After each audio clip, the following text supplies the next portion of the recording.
Prince Eugene of Savoy was a general of the Imperial Army and statesman of the Holy Roman Empire in the Archduchy of Austria and one of the most successful military commanders in modern European history, rising to the highest offices of state at the imperial court in Vienna. Born in Paris, Eugene grew up around the French court of King Louis XIV. Based on his poor physique and bearing, the prince was initially prepared for a career in the church, but by the age of 19 he had determined on a military career. Following a scandal involving his mother Olympe, he was rejected by Louis XIV for service in the French army. Eugene moved to Austria and transferred his loyalty to the Habsburg monarchy.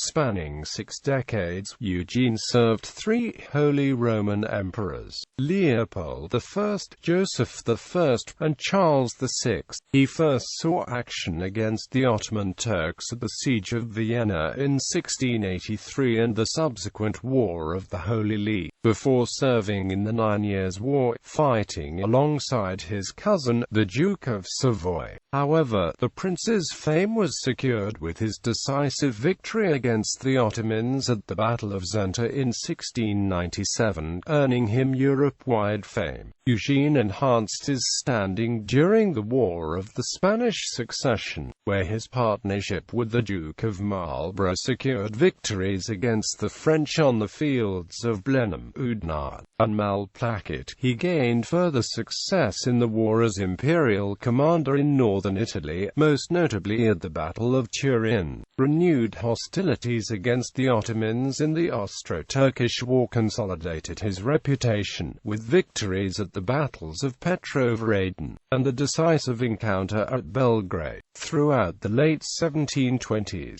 Eugene's influence and skillful diplomacy managed to secure the emperor powerful allies in his dynastic struggles with the Bourbon powers. But physically and mentally fragile in his later years, Eugene enjoyed less success as commander-in-chief of the army during his final conflict, the War of the Polish Succession. Nevertheless, in Austria, Eugene's reputation remains unrivaled. Although opinions differ as to his character, there is no dispute over his great achievements. He helped to save the Habsburg Empire from French conquest. He broke the westward thrust of the Ottomans, liberating Central Europe after a century and a half of Turkish occupation, and he was one of the great patrons of the arts whose building legacy can still be seen in Vienna today. Eugene died in his sleep at his home on the 21st of April 1736, aged 72. Early life. Hôtel de Soissons. Prince Eugene was born in the Hôtel de Soissons in Paris on the 18th of October 1663. His mother, Olympe Mancini, was one of Cardinal Mazarin's nieces whom he had brought to Paris from Rome in 1647 to further his, and, to a lesser extent, their ambitions. The Mancinis were raised at the Palais Royal along with the young Louis XIV, with whom Olympia formed an intimate relationship. Yet to her great disappointment, her chance to become queen passed by, and in 1657 Olympia married Eugene Maurice, Count of Soissons, Count of Dreux and Prince of Savoy. Together they had 5 sons and 3 daughters, but neither parent spent much time with the children. His father, a brave, unglamorous French soldier, spent much of his time away campaigning, while Olympia's passion for court intrigue meant the children received little attention from her. The king remained strongly attached to Olympia, so much so that many believed them to be lovers, but her scheming eventually led to her downfall. After falling out of favor at court, Olympia turned to Catherine de Chaise and the arts of black magic and astrology.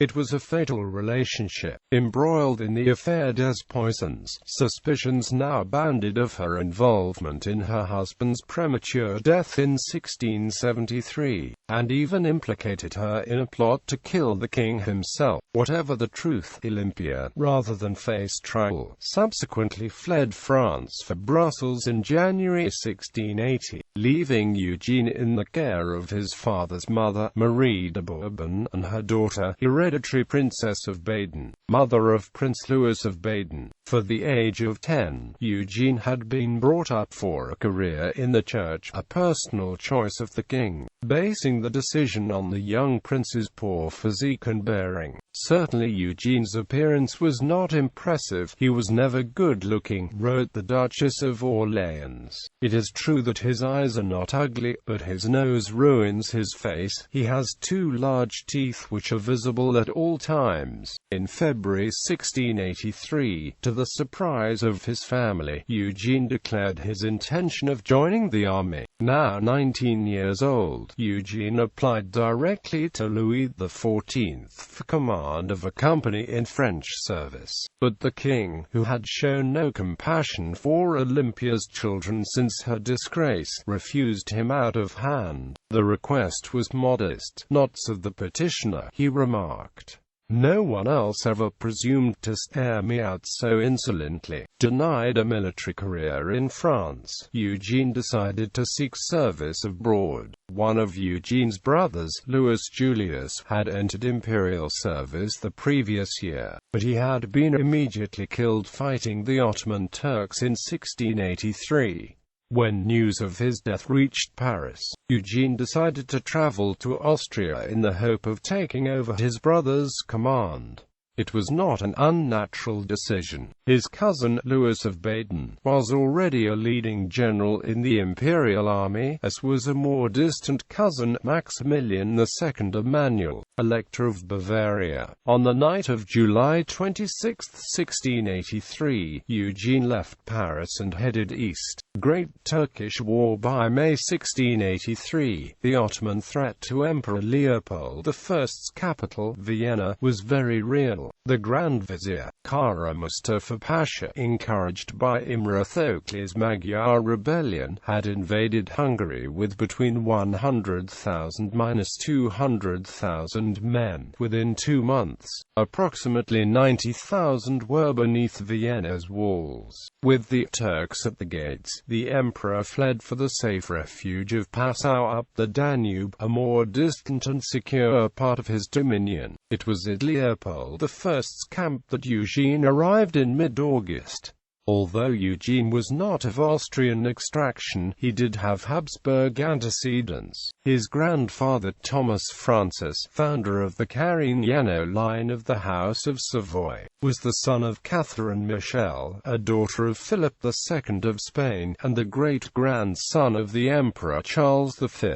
But of more immediate consequence to Leopold I was the fact that Eugene was the second cousin of Victor Amadeus, the Duke of Savoy, a connection that the emperor hoped might prove useful in any future confrontation with France. These ties, together with his ascetic manner and appearance, ensured the refugee from the hated French king a warm welcome at Passau, and a position in imperial service. Though French was his favored language, he communicated with Leopold in Italian, as the emperor disliked French. But Eugene also had a reasonable command of German, which he understood very easily, something that helped him much in the military. Eugene was in no doubt where his new allegiance lay. "I will devote all my strength, all my courage, and, if need be, my last drop of blood, to the service of your Imperial Majesty."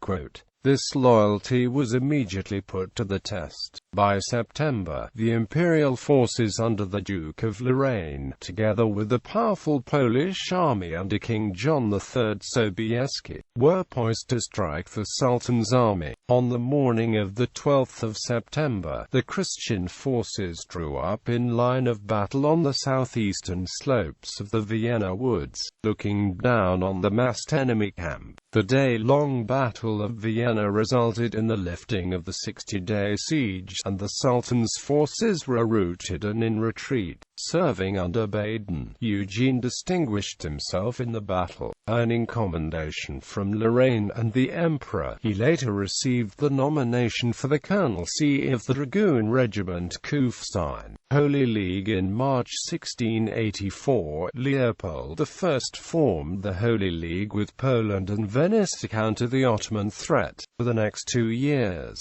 Eugene continued to perform with distinction on campaign and establish himself as a dedicated, professional soldier. By the end of 1685, still only 22 years old, he was made a major general. However, little is known of Eugene's life during these early campaigns. Contemporary observers make only passing comments of his actions, and his own surviving correspondence, largely to his cousin Victor Amadeus, are typically reticent about his own feelings and experiences. Nevertheless, it is clear that Baden was impressed with Eugene's qualities. This young man will, with time, occupy the place of those whom the world regards as great leaders of armies. Quote, in June 1686, the Duke of Lorraine besieged Buda, the center of the Ottoman occupation in Hungary. After resisting for 78 days, the city fell on the 2nd of September, and Turkish resistance collapsed throughout the region as far away as Transylvania and Serbia. Further success followed in 1687, where, commanding a cavalry brigade, Eugene made an important contribution to the victory at the Battle of Mohacs on the 12th of August. Such was the scale of the defeat that the Ottoman army mutinied, a revolt which spread to Constantinople. The Grand Vizier, Suleiman Pasha, was executed and Sultan Mehmed IV deposed. Once again, Eugene's courage earned him recognition from his superiors, who granted him the honor of personally conveying the news of victory to the emperor in Vienna. For his services, Eugene was promoted to lieutenant general in November 1687. He was also gaining wider recognition. King Charles II of Spain bestowed upon him the Order of the Golden Fleece, while his cousin, Victor Amadeus, provided him with money and 2 profitable abbeys in Piedmont. However, Eugene's military career suffered a temporary setback in 1688 when, on the 6th of September, the prince suffered a severe wound to his knee by a musket ball during the siege of Belgrade. It was not until January 1689 that he could return to active service.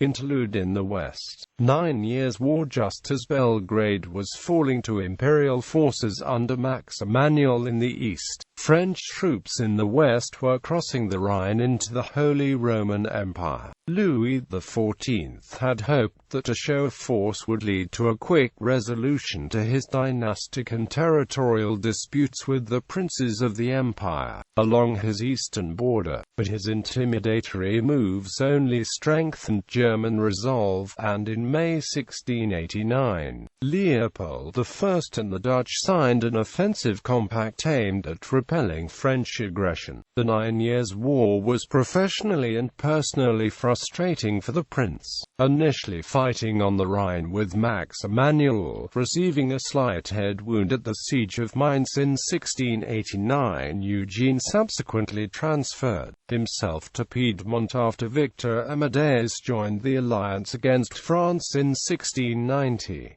Promoted to General of Cavalry, he arrived in Turin with his friend the Prince of Commercy, but it proved an inauspicious start. Against Eugene's advice, Amadeus insisted on engaging the French at Staffarda and suffered a serious defeat. Only Eugene's handling of the Savoyard cavalry in retreat saved his cousin from disaster.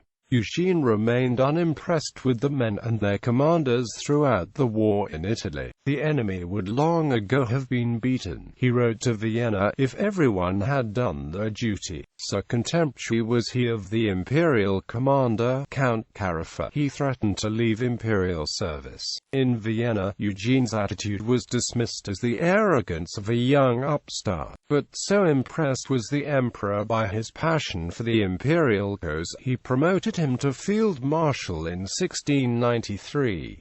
When Carafa's replacement, Count Caperat, was himself transferred in 1694, it seemed that Eugene's chance for command and decisive action had finally arrived. But Amadeus, doubtful of victory and now more fearful of Habsburg influence in Italy than he was of French, had begun secret dealings with Louis XIV aimed at extricating himself from the war. By 1696, the deal was done, and Amadeus transferred his troops and his loyalty to the enemy. Eugene was never to fully trust his cousin again, although he continued to pay due reverence to the Duke as head of his family. The relationship would forever after remain strained. Military honors in Italy undoubtedly belonged to the French commander Marshal Catinat, but Eugene, the one Allied general determined on action and decisive results, did well to emerge from the 9 Years' War with an enhanced reputation. With the signing of the Treaty of Ryswick in September-October 1697, the desultory war in the West was finally brought to an inconclusive end, and Leopold I could once again devote all his martial energies into defeating the Ottoman Turks in the East. The distractions of the war against Louis XIV had enabled the Turks to recapture Belgrade in 1690.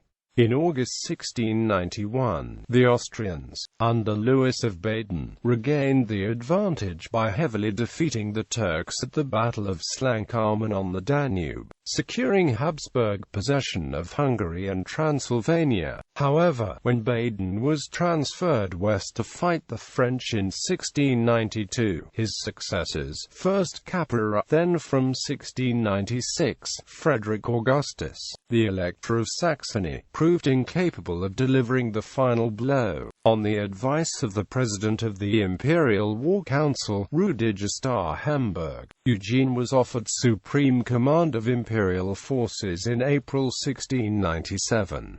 This was Eugene's first truly independent command. No longer need he suffer under the excessively cautious generalship of Caperat and Carafa, or be thwarted by the deviations of Victor Amadeus. But on joining his army, he found it in a state of indescribable misery. Confident and self-assured, the Prince of Savoy set about restoring order and discipline. Leopold I had warned Eugene to act cautiously, but when the imperial commander learned of Sultan Mustafa II's march on Transylvania, Eugene abandoned all ideas of a defensive campaign and moved to intercept the Turks as they crossed the river Tisza at Zenta on the 11th of September 1697. It was late in the day before the Imperial Army struck. The Turkish cavalry had already crossed the river, so Eugene decided to attack immediately, arranging his men in a half-moon formation. The vigor of the assault wrought terror and confusion amongst the Turks, and by nightfall the battle was won. For the loss of some 2,000 dead and wounded, Eugene had inflicted approximately 25,000 casualties on his enemy, including the Grand Vizier, Elmas Mehmed Pasha, annihilating the Turkish army. Although the Ottomans lacked Western organization and training, the Savoyard prince had revealed his tactical skill, his capacity for bold decision, and his ability to inspire his men to excel in battle against a dangerous foe. After a brief terror raid into Ottoman-held Bosnia, culminating in the sack of Sarajevo, Eugene returned to Vienna in November to a triumphal reception. His victory at Zenta had turned him into a European hero, and with victory came reward. Land in Hungary, given him by the emperor, yielded a good income, enabling the prince to cultivate his newly acquired tastes in art and architecture. But for all his newfound wealth and property, he was, nevertheless, without personal ties or family commitments. Of his 4 brothers, only one was still alive at this time. His 4th brother, Emmanuel, had died aged 14 in 1676. His 3rd, Louis Julius, had died on active service in 1683, and his 2nd brother, Philippe, died of smallpox in 1693. Eugene's remaining brother, Louis Thomas, ostracized for incurring the displeasure of Louis XIV, traveled Europe in search of a career, before arriving in Vienna in 1699. With Eugene's help, Louis found employment in the Imperial Army, only to be killed in action against the French in 1702.